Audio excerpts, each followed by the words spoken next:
How you doing? This is Brian James Shanley, and you are listening to Brian James Shanley Raw. I don't even know what episode it is because in this one sitting, I'm on lockdown for the weekend. It's the middle of the night, and I'm throwing down episode after episode uh, simultaneously, but also consecutively. So I don't know in the chronology of how I choose to release them where this is going to wind up, but this is episode number something, and it's coming to you in the summer of 2020, in the middle of the dystopian apocalypse, the worst futuristic science fiction that you ever read as a child, about a technocratic type of tyranny that would take hold. You read it and said, oh, that's a dark look at the future. You know what I mean? You saw the movies or whatever where things went to hell in a handbasket and there would be some kind of empire trying to control all the people and there would be a small little resistance fighting back. You'd say, well, number one, the future is going to be brighter than that, so it's never going to happen because the human race is evolving in a positive direction. That's what you thought as a kid. Not only will it never happen, but if for some reason it did, it would never happen in the United States of America because we have a Bill of Rights, which is a charter of negative propositions defining, documenting what a central government cannot do to the people. And the government is bound by these things. They literally cannot do these things. Bang, bang, bang. So you think it's never going to happen here. A, it's happening, and B, it's happening right here. And I'm flapping my lips from the middle of it. A jackass, an incompetent moron named Tim Walz, who calls himself the governor, waved his magic pen and decided without any discussion on either floor of either house of the bicameral Minnesota legislature, he would declare an edict, an executive order that, among other things, dictates that you must wear a mask, that you must stand a certain number of feet apart from each other, that you must, there's a certain number of people that can only be gathered together at a given time, and when you're gathered together, you can only be there for a certain number of minutes. All right? And the thing about it was he made this dichotomy or distinction between what is essential and what is non-essential. So essential stuff can keep happening, and the stuff that's non-essential is going to be bound by all these rules. Okay? And some of the things he declared essential. They have to happen. You got to have the abortion clinic open because the ability to slaughter an unborn human being because that person being alive is going to be inconvenient to you. You're killing them is so necessary that a supposed species-threatening pandemic could not come between you and murdering that baby. Liquor store. You got to have the liquor store open, right? But when it comes to non-essential, he literally declared getting together in the context of a Christian worship service non-essential, and therefore it's bound by all these rules.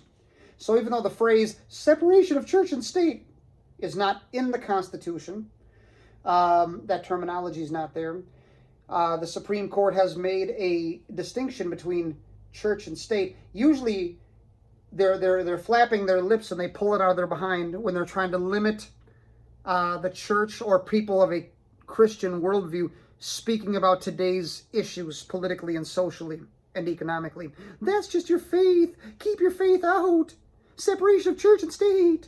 But when it comes to the state trying to bark orders at the church, they don't see a problem with that. That's hypocritical and self-refuting as hell. But even worse than him thinking he has the right to do it is we are faced with a generation of Christians who said, yes, Governor, please, please, tell me more. Your wish is my command. We'll close our church. We'll only have it on the internet. We'll beam it to people's homes. We'll cancel our Bible study. You know what I mean? We'll cancel our prayer meeting. Yes, Governor, please. In every generation of the Christian church going back for 2,000 years, whether it's been an emperor or a senator or a magistrate or a king or a ruler, whatever person was on the throne, the moment they flapped their lips to try to put limits on what the Christian church was free to do, the Christian has always responded and said, you better kill me, because I will not stop doing the work of Jesus Christ. Yet this generation, for whatever reason, we're in the middle of the West and a bunch of cultural trappings. We've produced, we went from drag racing to drag queens in one generation. We went from men having a study to men having a man cave. So instead of books where you're wrestling with issues and trying to train your mind to interpret the times, you're sitting there with a pool table watching sports, and it's your man cave. That's really silly. Because in the name of a man cave, you become non-manly, because you become stupid. Instead of reading books and trying to become knowledgeable about what's happening, let's drown ourselves with meaningless cable television. And the cable television is not entertaining you, it's communicating messages to you through the mouths of your favorite fictional characters, but you're too stupid to see it. We find ourselves faced with a generation of video game playing, pot smoking, porn watching, goat milk drinking, man bun having, gender confused, ADHD, OCD, depression, anxiety, pill popping, zombie, Google searching, safe space needing, not knowing which bathroom to use, socialist, immoral, weak, skateboard riding sons of bitches. And if the generation that saved the world from Hitler and Mussolini and the Emperor of Japan could see their great-great-grandchildren painting themselves gold and silver and dressing like women and marching down the street, I wonder if they would have even invaded Normandy, or if they would have said, screw it, or maybe they would have whipped a little bit more butt. But we find ourselves in a generation where people have been trained from every hand, whether it's the government-run school, the entertainment industry, whatever, management theory in the secular business world. Everybody's been indoctrinated since diapers to be prepared to wave the white flag the moment that tyranny came here. And this is the generation they've been trying to produce. They've been working on this for 100 years, and we're pretty much here. And it does suck pretty badly.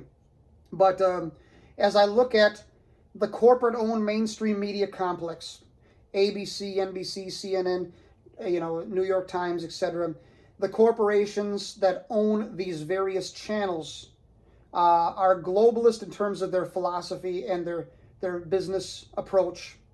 So when they send out the orders to John Doe, who's giving you the frontline news. When I was a kid, you watched the news because you wanted to see what happened today. Where was the train wreck? Where was the thunderstorm? They would report to you in a historical manner. This took place today. There was this robbery. Today's news doesn't tell you what happened. They tell you, like if A happened, they'll tell you B happened. So if I did a speech and I said the sky is blue, the news would say, oh, the sky, Brian Shanley, he did a speech, he said the sky was red. And then and then there'd be editorialized, opinion-based commentary from the person who delivered the news. So you think their opinions are actually part of the news. Brian's really an evil son of a bitch because he said that the sky is red. Anyone who bothers to research beyond that talking head and hears me say that the sky is blue, they would have the whole thing corrected.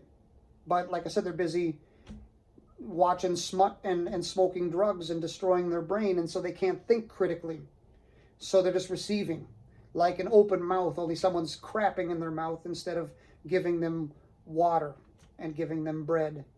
So our mainstream media complex rivals the state-run media in tyrannical countries, both in the past and the present. So you look at the 1920s German newspapers, the comics section would have there'd be rats as comic book characters, but they were Jews. And it was funny, but what it did was it trained the people on the street that Jews are rats, right? And so one generation is laughing at you, then all of a sudden The next generation is like, they go from laughter to, wow, these people's very existence is dangerous. And then the next generation is like, they were funny, they were dangerous, now what are we going to do about them? And so if you hold to a Christian worldview, for the last 50 years, they've been training you. First, you're a joke, then you're dangerous. Now we've arrived at, what are we going to do with these people? And I'm very disgusted to see how many people are waving the white flag and just giving up and saying, screw it.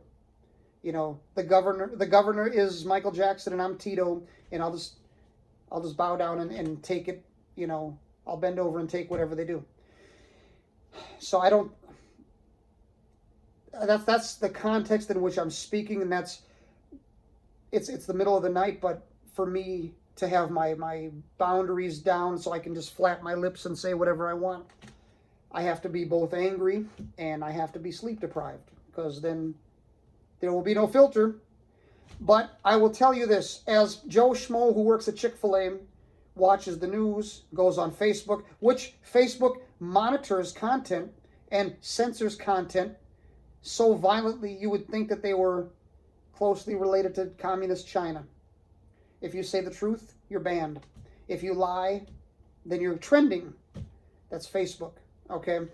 So if you get your information from Facebook, from memes, from mainstream corporate-owned media, you are indoctrinated with the official position that the powers that be want you to have. You are in perfect conformity, and you are absorbed into the collective, okay? You are, I don't watch Star Trek, but I heard there's such a thing as a Borg, where instead of your individual person, you just become one of the community, all right? So if you're a conformist and you're trained by the television, then you're walking around and you're calling everyone who disagrees with you racist, homophobic, xenophobic, Islamophobic, white, nationalist, all kinds of... The television has trained you to rattle off a bunch of them. Sexist, misogynist, whatever. They've got 50 things to call you, and you've been trained to, if anyone who disagrees with you, to just call them 10 names, bang, bang, bang. One of them's going to stick. If I throw 50 names at you, one of them's got to stick. So, you know, and I always tell people like that, did the television teach you to sit and fetch and roll over too? You know, while you're calling me this and that. But I have noticed that in this time period, that was a very big preamble. I'm going to have to cut half of this crap out. This probably isn't even going to be usable at this point, you know. But I will tell you that the breakdown in communication comes from the starting points of the two sides of a discussion. So if you have this person and this person talking to each other, this person has been full of prejudices and presuppositions, social and cultural influences. This person has been filled with prejudices, presuppositions, social, cultural influences, and they bring that baggage to the conversation. So as much as they say, this is a neutral conversation, a conversation needs to be had. The word conversation is being overused in the culture, but it's one of the, if we were living in the times of Vladimir Lenin, that'd be one of the code words where you're calling out to the proletariat, all right? A conversation needs to be had, and we need to have a conversation about this. If you ever notice, that's a cliche right now. But in their so-called conversations, it's one person bullying another person. You will accept my position or you're trash. This side says, you will accept my position or you're a racist, homophobe, xenophobe, etc.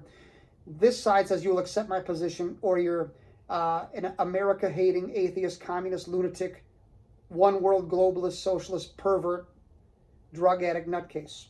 And so,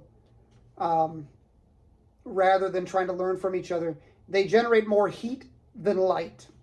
And I will submit that, at least on one issue, the starting points are flawed. And if your starting point is wrong, then the conclusion you arrive at is going to be wrong.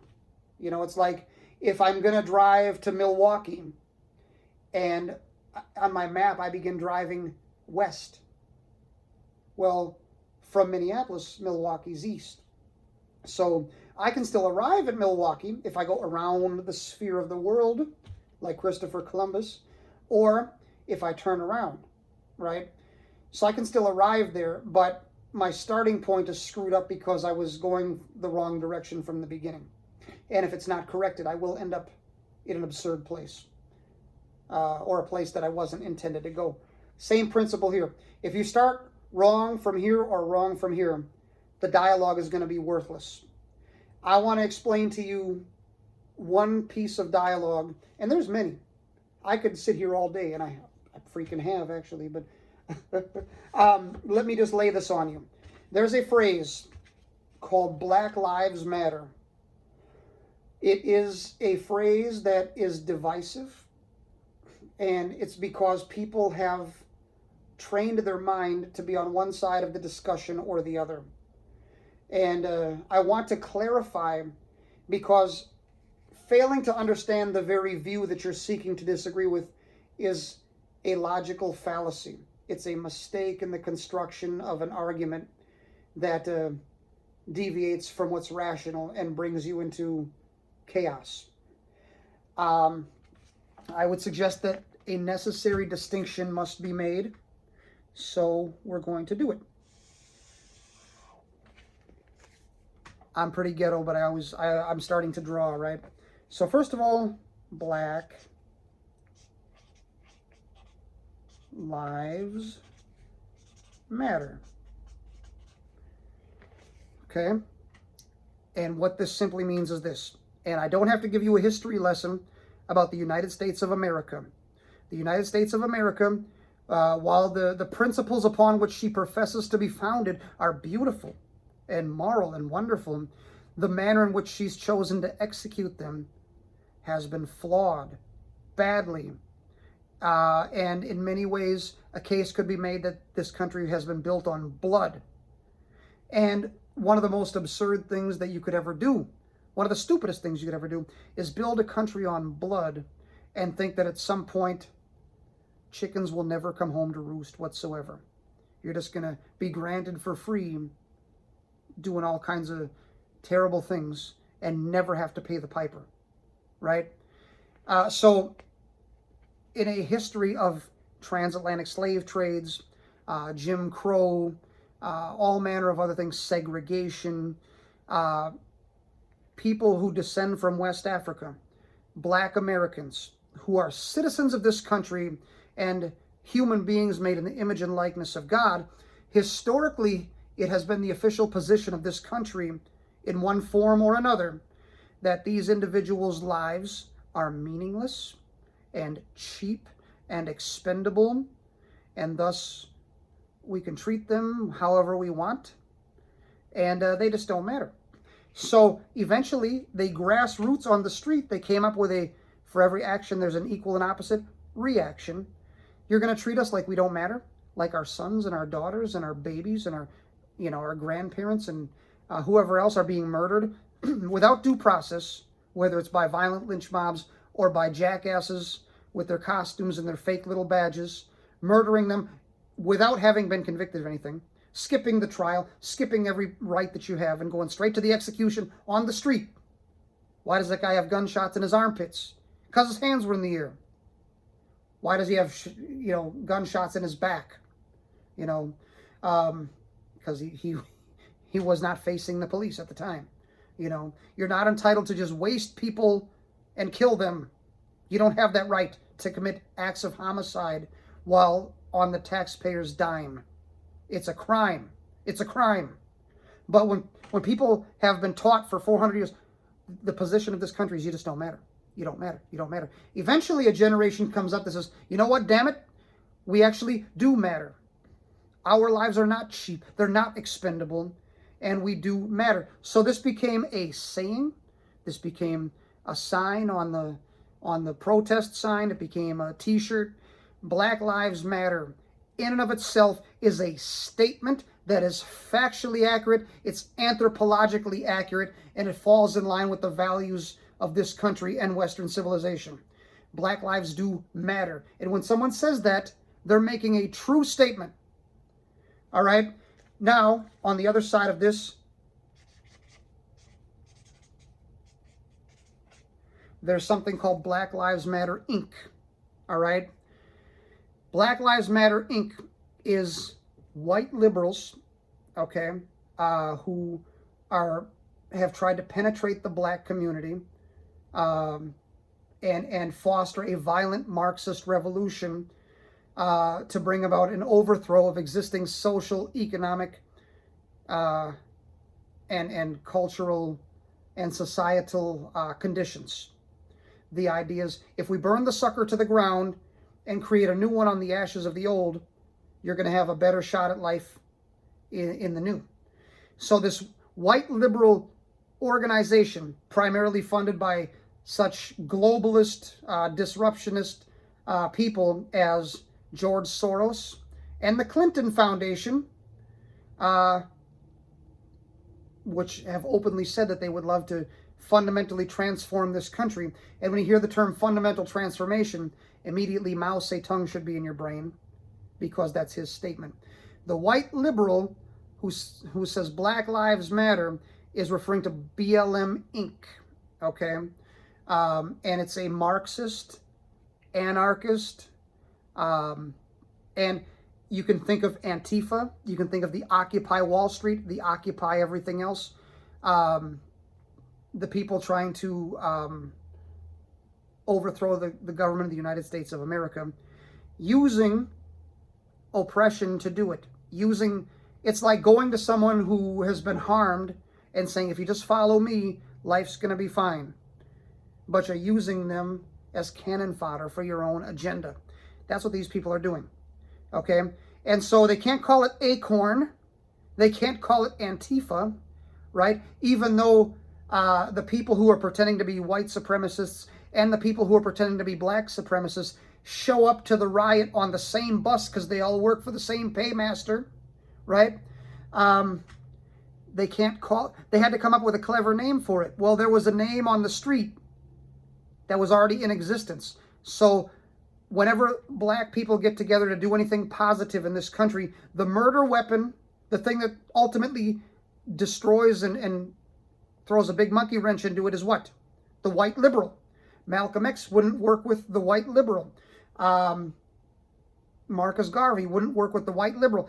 They had great reasons why they would not. Martin Luther King Jr. worked with the white liberal, and they killed him when he was no longer useful. Do you understand what I'm saying? So Black Lives Matter Inc. is a destructive, burn the sucker to the ground, for-profit enterprise. Sometimes they say, donate to us, please, please, but this is a cash cow right here. The person showing up to commit arson in your neighborhood is being paid about $20 an hour. They're a professional anarchist, and they've been trained.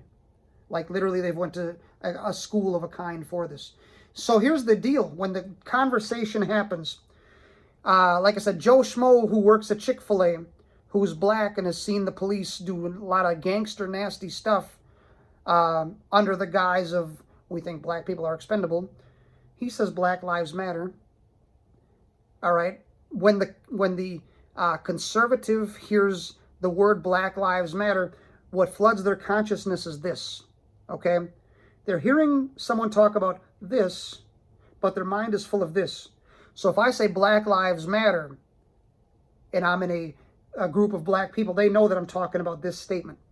If I say Black Lives Matter and I'm around a bunch of white people, they think I'm talking about this, and they think I'm carrying the bucket for anarchy and murdering police and breaking in houses and burning businesses to the ground. Okay, there's a necessary distinction that needs to be made. It was dishonest of the white Marxist liberal to take this phrase from the black community, hijack it, and use it for their own political means. It was deceptive, but it's kind of like, what does Satan do? He's a deceiver, okay? So these are two different things, okay? So when someone says, Black Lives Matter, and they get upset because you think they're talking about this, but they're talking about this. Do you understand what I'm saying? And so also, you have to understand, when you talk about this to a white person, you're saying Black Lives Matter, right? But the white person is hearing you use that term, but they're thinking that you're talking about this. So you have to clarify to each other, right? And when the brothers, you know, who are white, when you're criticizing this, the organization, you have to make clear to your non-white brother to whom you're speaking that you are in support of this. You agree that every human being is made in the image and likeness of God. You will not cheapen it by saying all lives matter. All right? The idea is that on September 11th, which from where I'm sitting right now is about 2 months away, people will say, oh, well, look what happened to the Twin Towers. The response can never be, well, all buildings matter. Because in the context of this discussion, we're discussing two particular towers that were attacked. By you bringing up other buildings, you're cheapening the emotional impact of what I'm talking about, right? That's what you do when you say all lives matter. And God forbid you say blue lives matter, because that'll make that'll make the blood really boil, because there are no blue lives unless you're discussing the people in Kentucky. There's a family in Kentucky that had blue skin from inbreeding. And I say that pretty much every time I ever do a broadcast or whatever the hell you call these things. Look up blue people in Kentucky. And I think I've said it 10 times. One day you're going to hear me say that phrase one too many times. You're going to like, screw it. I'm going to look up blue people in Kentucky. And that study's going to blow your mind. There's a family that had a condition where their skin was blue. Anyway, so if those blue lives would matter. But if you're talking about the police, the blue lives matter, like I'm supposed to feel sorry for a group of people whose salary and medical, dental, vision, parking, pension, and the whole family benefits are financed by my taxes. They serve at my pleasure. They're my servant, even though they think I'm their servant. They're my servant. And when they abuse their position of power because they have guns and tasers and tactical pens and handcuffs and mace and all manner of other things, and they harm innocent people who haven't done anything, that's not a life. That's that's not something that's out of the realm of one's control. Black lives matter because this is a people group, and the external appearance is looked down upon by a segment of the population. So the equal and opposite responses, no, we do matter. We do matter. We are beautiful. Quit killing us. Take your foot off of our throat. Okay? But a blue life, you were not born a cop. You chose to be a cop. All right? So, again, also bringing up another kind of life that matters is cheapening what this is saying. It's like you're like if your son died and you gave a eulogy, my son was great and he was special and he was wonderful and he was so full of life and he wanted to be a veterinarian or whatever. And then I take the mic at his funeral and I say, well, actually, all sons are great. What did I just do to the quality of that moment? What kind of understanding did I show? The question becomes, how evil can that bastard be? Right? When you say all lives matter, to respond to Black Lives Matter, you're being an evil son of a bitch. You're being an evil person. All right? Black lives do matter. You have to acknowledge that historically, this has been a rough ride for this people group. And they've been treated like they don't matter. Acknowledge that they matter. Just acknowledge it. Because they do. But then, when they say this phrase, you have to untrain your mind. You have to make this distinction. This line exists for a reason. They're not talking about this organization. They're not talking about the revolution to overthrow the Constitution and the United States of America. They're not talking about burning the police to the ground. They're just talking about, I don't want to be handed anything. Just get your foot off my throat so I can get it myself. Okay? And then on the other side of the coin, when you hear someone get upset when they hear the phrase Black Lives Matter and they respond with, I'm tired of Black Lives Matter. They're not saying they're tired of this. So jumping to call them a racist, instead of pin the tail on the donkey, it's pin the racist label on any person who disagrees with me. They're not saying your life doesn't matter. They for some reason, they're thinking that you're talking about this. Do you understand? So if you're saying Black Lives Matter, you need to say, I'm not talking about the revolution. I'm talking about the bumper sticker.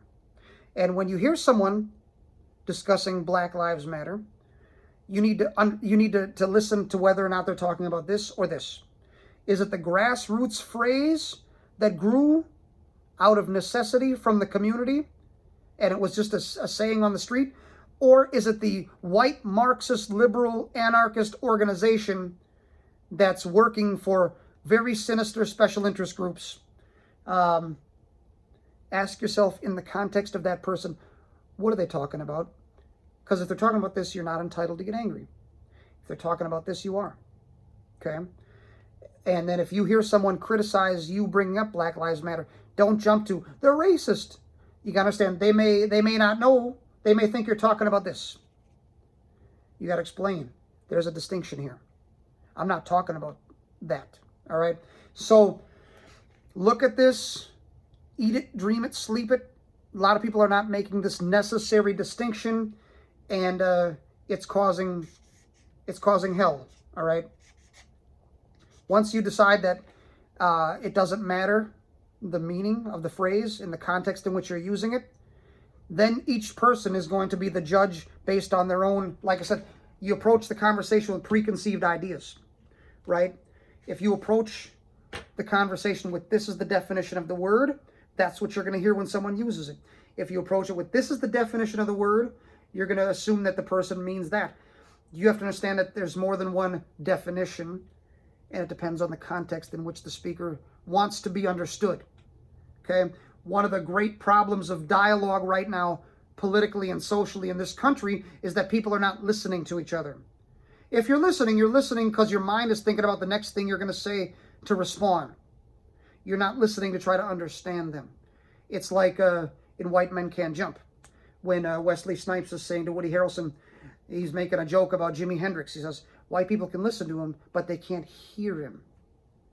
And it's a joke, but it ties in. Sometimes you can listen to a person, but you're not hearing them. Do you understand? So listening to someone for the purpose of gaining an understanding of where they're coming from versus listening to a person to try to understand how you can do a point-by-point refutation. That's two different listening styles. And if you adopt one, it's going to be less effective than the other. And I guess if I've broken down Black Lives Matter and in the process just gave a general rant about the state of the world today and the state of Minnesota, I hope something was said that helps you. Like I said, I'm very sleep deprived. I'm very emotional. I'm going through a lot of things. But I hope something was said that caused a light to go on, that caused an epiphany, that caused you to see something differently than you saw it before. Okay? For you who are white conservative people, when you hear someone say the phrase Black Lives Matter, stop yourself before you interpret and understand this person's using that phrase, but in what context? Before you saw this video, you didn't even know there was two possible ways it could be used, right? And if you're of what the secular world would call African American or black, and you hear a white person getting huffy and puffy when you bring up the phrase Black Lives Matter, they're not racist. They're not trying to deny that you matter. There's another context in which they might be hearing you, which is they might think you're trying to advance a white European Marxist, 20th century outdated socialist destructive philosophy, because people who are doing that have hijacked your phrase. All right? So with that said, I'm going to close out this episode. I'm so exhausted, I don't even know if it's going to make a good discussion, and I probably won't even ever air it.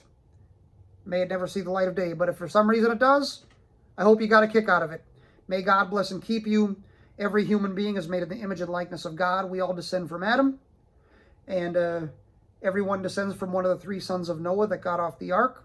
A person that looks like you is your brother, but a person that doesn't look like you is also your brother.